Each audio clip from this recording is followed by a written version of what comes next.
Folks, hello and welcome to Tavern Chat. I'm your host, Eric Tenkar, your bartender in the OSR. We have the final ORC license. ORC license, the final version is here. From Paizo, this is it. After months of collaborative work, we are pleased to present the final version of the Open RPG Creative ORC license.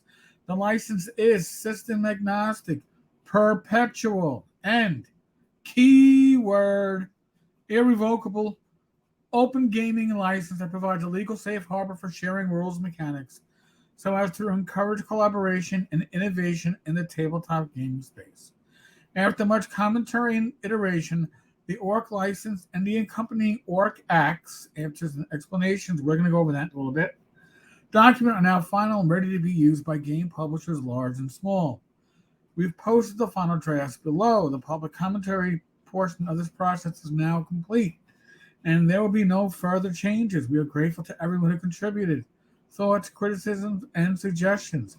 Since this process started back in February, we literally could not have done it without you, and we look forward to the amazing products the community will create using this license in the future. The final text of the ORC license has been submitted to the Library of Congress and formally published on the website of Azora Law, the legal firm that conceived of and drafted it. I believe they're the also ones behind the original open game license. All current posted versions of the final ORC license text should be considered the interim final ORC license and ORC Acts.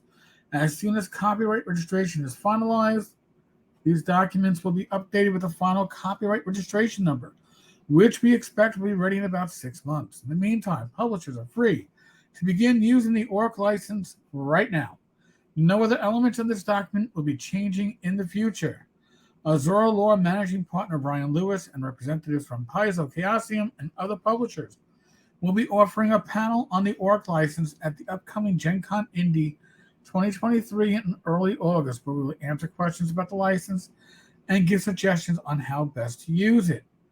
From a purely Paizo-based perspective, we will shortly be updating our community use and Pathfinder compatibility licenses to incorporate the finalized ORC license. Watch this space in the coming weeks for more information regarding these company-specific documents. Now, I will include a link to this page so you can get links to the license, link to the acts.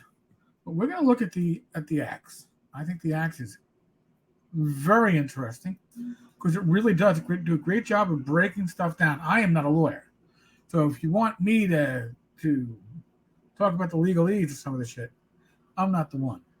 The ORC Answers and Explanations Acts document is published simultaneously with the ORC license that is filed under the same U.S. copyright registration as this document.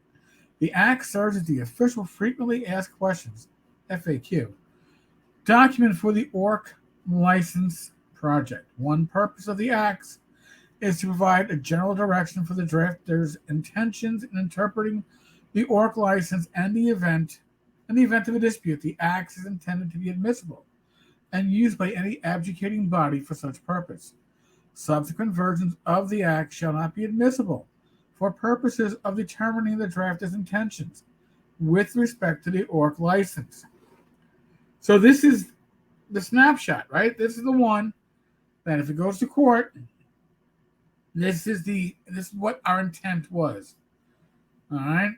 This is like going back to the personal writings of our founding fathers when it comes to the intent of the Constitution or the Bill of Rights. Okay, ORC license in plain English. The ORC license provides a way for game creators to openly share the mechanics of their games and allows for downstream users to freely use, modify, and reshare adaptations of these game mechanics. Why is that part important? The OGL encourages that. The Creative Commons does not. Creative Commons allows you to use work that's released under the Creative Commons, which is fine, but the relicensing aspect isn't quite there. The ORC, it's there. What is openly shared on the ORC is known as licensed material and includes the broad functional elements of the game. such as stat blocks, game rules, character attributes, and the methods and systems inherent in playing the game, as well as anything else the licensor explicitly wants to share. The license is broad and lets you use the licensed materials globally in connection with printed books, video games, podcasts, AI, any other technology. It covers it all. All right? They're not going to come along and say, oh, if you want to do a pantomime, you got to license it directly from, I don't know, magic users of the mountains. You know what I'm saying? Like, you don't have to. What is not shared on the ORC is known as reserved material. It includes trademarks, world lore, story arcs, descriptive characters, and visual art. So, broad terms for those of us. The crunch is licensed. The fluff generally is not. Material, you can actually license your reserved material if you want to, but you need to make an express declaration in your ORC notice. Otherwise, it remains exclusive property. Under the ORC, you can share, adapt, and build on licensed material however you see fit, so long as you give proper attribution in the form of a notice in your published work.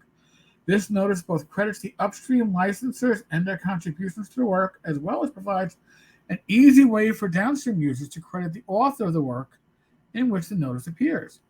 By using material licensed under the ORC, you automatically agree to license out your game mechanics in your published work under the same terms. If you develop your own reserved material, this is your exclusive property. No one has the power to change or revoke the ORC license. That's important. Once the ORC license material is out there, it is out there forever, as long as copyright lasts. Under these same terms, the ORC license is intended to work pretty much anywhere in the world. The official version will be registered with the U.S. Library of Congress to copyright registration to be used as a resource, but you will probably be able to find it in many locations on the internet. The ORC is dedicated to the public domain and is free to use by anyone and everyone. Now they give an example of what this notification would look like. And it's not this wall of text that you're used to from the OGL. It's the ORC notice. It is the attribution. It's what's reserved.